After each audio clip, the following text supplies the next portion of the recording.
দুদিন ধৰি অব্যাহত থকা মুষলধাৰ বৰষুণৰ পিছতে এতিয়া ৰাজ্যৰ বিভিন্ন প্ৰান্তত মহানগৰীৰ বিভিন্ন প্ৰান্তত ভয়াৱহ ভূমিস্খলন সংঘটিত হৈছে আৰু সামন্তলৈকে ক'ব লাগিব ভূমিস্খলনৰ ফলত কেইবাজন লোকে ইতিমধ্যে প্ৰাণ হেৰুৱাবলগীয়া হৈছে, বহুকেইজন আঘাতপ্ৰাপ্ত হৈছে। আৰু এই মুহূৰ্তত মই উপস্থিত আছোঁ মহানগৰীৰ পানীখেতি আৰক্ষী চকীত। আৰু পানীখেতি আৰক্ষী চকীত কালি বিয়লি প্ৰায় 9 মান বজাত এক ভয়ংকৰ ভূমিস্খলন সংঘটিত হৈছে।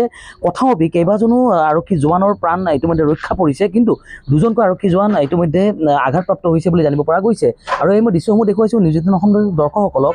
শুকুৰবাৰে প্ৰায় 9 মান বজাত পাহাৰৰ পৰা বৃহৎ অংশ ৰঙামাটি এটা বৃহৎ অংশ খহি আহিছিল আৰু এনেদৰে যি আৰক্ষীৰ বেৰেক আছে, আৰক্ষীৰ বেৰেকৰ এখন ৱাল ভাঙি গৈছে আৰু আনফালে এখন ৱালত মাটি হেঁচা খাই ধৰাৰ পিছতো ফাট মেলিছে আৰু এনেদৰে তেওঁলোকৰ বহুখিনি আচবাব মাটিৰ তলত ৰঙামাটিত পোত খাইছে, কিন্তু সৌভাগ্যক্ৰমে কোনো লোক হতাহত হোৱা নাই বা কোনো লোক মৃত্যুমুখত পৰা নাই।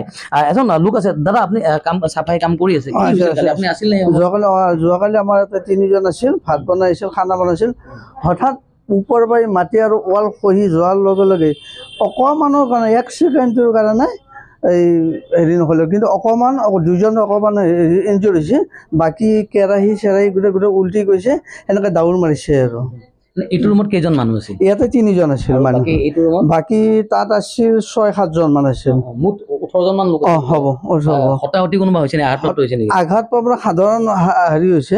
এতিয়া বৰ্তমান তেখেতসকল হেৰিত লৈ গৈছে, মেডিকেল কৰা হৈছে। কেইজন লোক? 2জনক নিয়া হৈছে মেডিকেল। এজন হ'ল জিলা আৰু এজন হ'ল পাঞ্চু বুলি কয়, হাবিলদাৰ।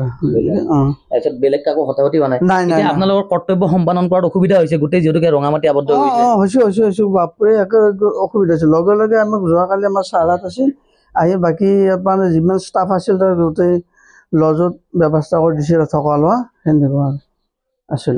হয়, নিশ্চয়কৈ ক'ব লাগিব যে যিটো যোৱাকালি প্ৰায় 9 মান বজাত এই ঘটনাটো সংঘটিত হৈছে, তাৰ পিছতে পানীখেতি আৰক্ষী চকীৰ যিখন পিছফালৰ ৱাল, সেই পিছফালৰ ৱালখন ভাঙি পৰিছিল। ভাঙি পৰি প্ৰায় আমি জানিব পাৰোঁ প্ৰায় 18গৰাকী ইয়াতে আৰক্ষী আছিল আৰু 18গৰাকী আৰক্ষী থকাৰ পিছত তেওঁলোকে কিন্তু ইয়াৰ পৰাই প্ৰাণ ৰক্ষা পৰিছিল, সৌভাগ্যময় প্ৰাণ ৰক্ষা পৰিছিল। কিন্তু 2জনকৈ আঘাতপ্ৰাপ্ত হৈছে, কিন্তু তেওঁলোকে কিছু আঘাত পাইছে, তেওঁলোকে বেছি আঘাত পোৱা নাই। একাংশ আৰু আৰক্ষী আছে, তেওঁলোকৰ পৰা কিছু জানিম, ভাষ্য আমি জানিম।